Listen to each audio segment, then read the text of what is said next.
Now we are covering the build announcements around responsible AI. And quickly introduce yourself.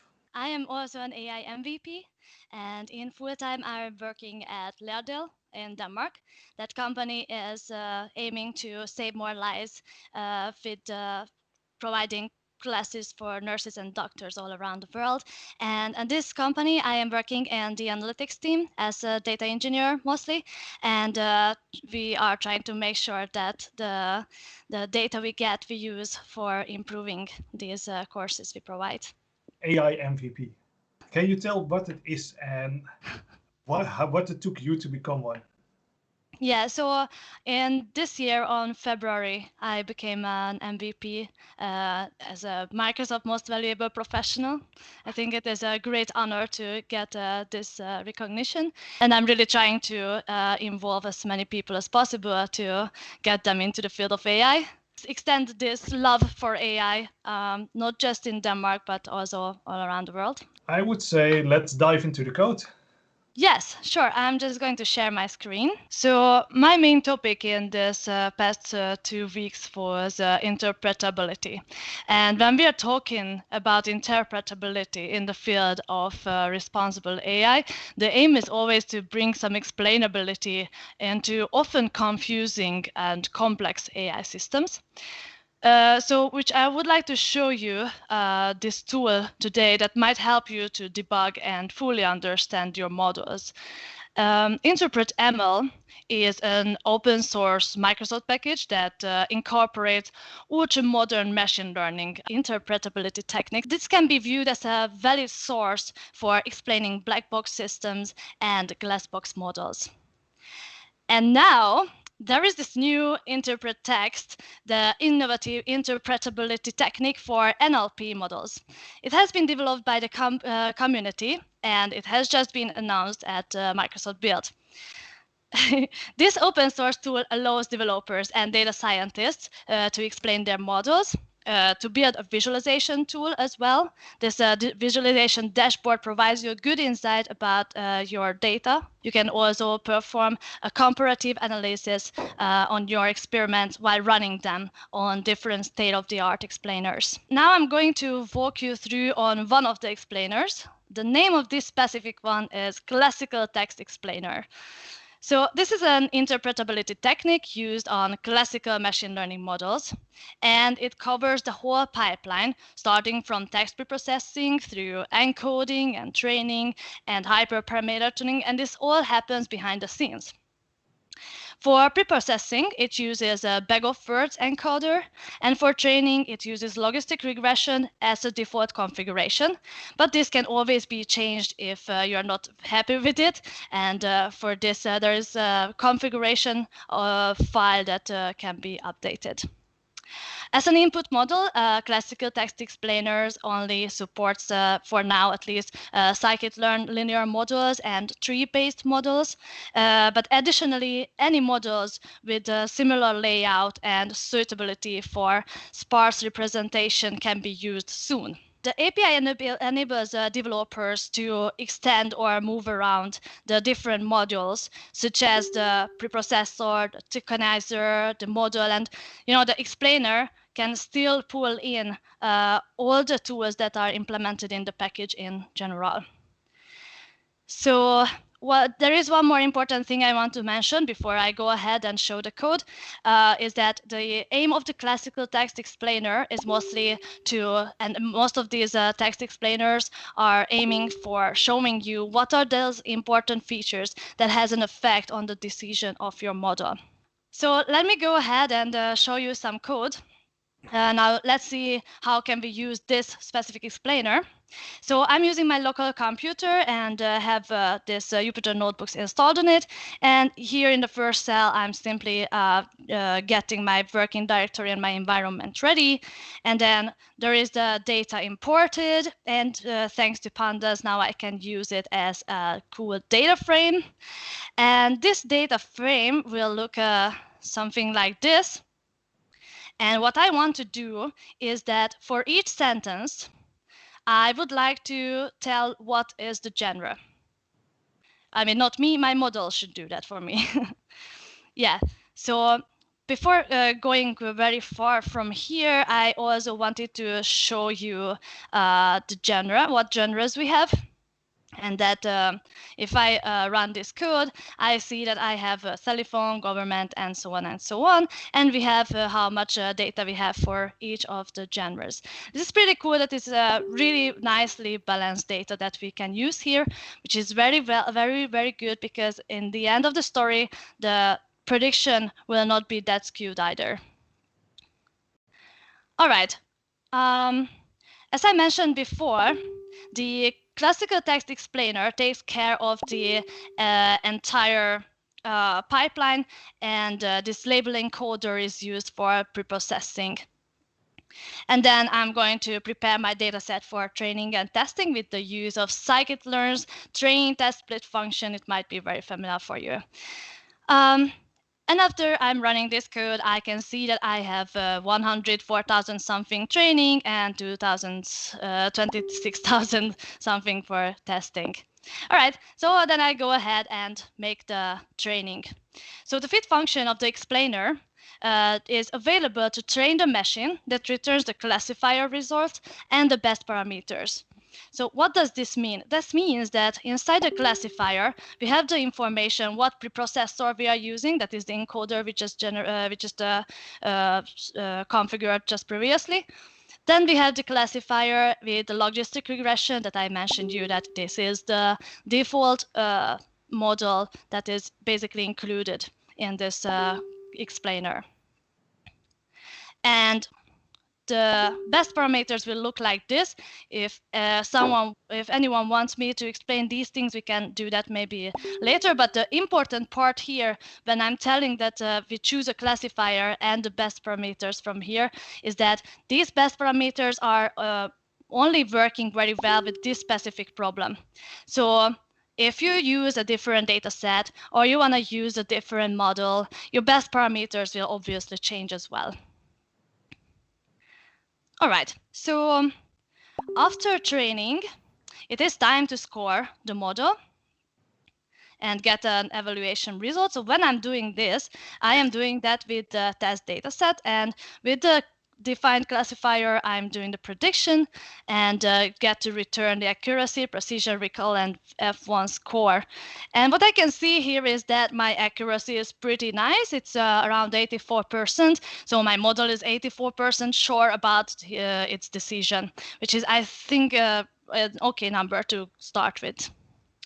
But how can my model tell about a sentence that it is a genre of telephone, or is it a governmental text, or what? Where is it? How can it decide? I mean, we gave it a lot of text to train, to learn from it, but we don't know what exact words did it take out from this sentence to train the model, and how did it get that result that it got. So what we're going to do here is to explain the model with the help of one of the sentences that is coming from the dataset we were just looking at before, but I'm showing you again. The index 0 is going to look like this sentence here, and the genre I expect to be government. Right. So I just head back to the code, and the reason why I didn't run this because I prefer to make the show here. So if I want to explain, then the explain local function here, just a fun fact, this actually expects more than one parameters, but at this point the extra parameter is not really able to be set. Microsoft is working on it. It should be done in the coming days. That will be included in my blog as well as soon as possible. But right now, the one parameter we can pass is the feature. But we can also pass another parameter, which label we want to get an explanation of. If it is not defined, it is going to return the default parameter. The default parameter is the one that it is predicted. So let's see some interesting thing that you can anyway get out from this explanation is that you can see what are the labels the model is choosing from. And if I run this part of the code, we can take a look at the important words, ordered as the importance is. which is really cool. Now, looking at the sentence, I know that, okay, this word and that word was important, and we also have the value how important it was. And also, just for fun, I'm going to show you whether the true label that is coming from the data set and the predicted label matches. It matches, so everything is awesome. It's just, not that cool to look at the result only as numbers and words like that. For this, we can create a dashboard. And just run it again to make sure that it is ready to go. And this is how my dashboard looks like for this specific sentence and for the specific label that has been somewhat chosen, right?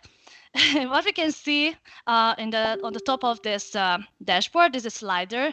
This is how you define how many words you want to see on the dashboard, how many words should be explained, whether it is used or not in the prediction. On the right side, you can see the label that is chosen for this. And then you can also choose whether you want to see the positive or negative features. What does this mean? The positive features are the ones that has an effect on the decision of the model, and the negative features are the ones who are that are not. And I don't have negative features for this sentence. As in, like, which words made you think it was a government, and which words made you think it was not a government feature? Exactly. So I actually prepared you something cooler. I prepared my own sentence to play with. And this sentence is, yeah, we had a great time at your party yesterday. Thank you a lot for your invitation. And what I can do, again, to explain that one, I am going to try and fit it into one of these labels. So I just run this code, and the predicted label is actually telephone. And if I'm going to run this dashboard, and I want to see what words are making this what words are making my machine to make this my model to make this decision, I can see that there are like positive and negative features. Finally, I can show you how does it look. And also, if you hover over these tabs, you can see the importance values as well. And I was also thinking about this telephone is maybe quite okay to see. Why is it? I'm using words that is not really, a nice way of saying things, right? It is more like just a free talk kind of words I'm using here. So could be one of the reasons why it also chose telephone for this sentence. And let's see the negative features where I'm saying invitation and party and yesterday that has that has a not effect on the choosing so the those, label. for example, might be something that would make it lean towards, I don't know, somewhere else, other... exactly, to other labels, exactly, right.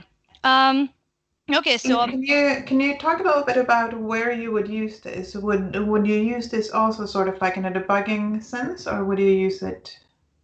Yes, I think I would start using this at data engineering already, actually, because I can see that it is choosing out the words in a manner that it might make sense. And if I start investigating the important features, what my explainer returns to me, I can maybe make my featureization better for my data, so it is resulting in a better result.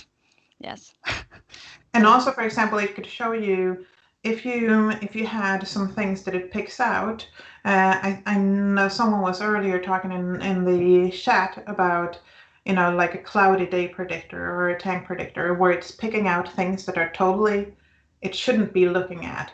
Maybe it's picking out something that is very telling, because the data set was built in a specific way. So maybe, for example, I know there's a classic one where we look at 20 news groups, and it turned out that the name of the person writing in the news groups totally gave away what news group it was.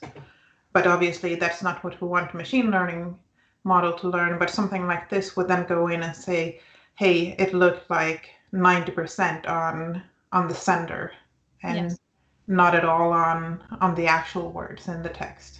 Yes, and I think it is really important to have a good explanation of the textual analysis models, because that is often it's not a numerical data. It is almost as difficult to use as images, and I mean, it's sometimes it's good to have an idea how my model is reading this text. because it's not always the same way how the model reads this text as I do. Yeah, I could also see, for example, having something like this where you now, well, in this case, the dashboard actually highlights the words that it's looking at, and maybe having that even as part of the UI of whatever is using the model, saying, hey, these are the words that made me think, let's say, for example, you have a model that decides if a text is hard or easy to read, and then you could point out the exact things that made the model think that it's hard or easy to read. So even using it as both sort of for fairness and things, but also as a UI element for the user to understand why it's guessing something.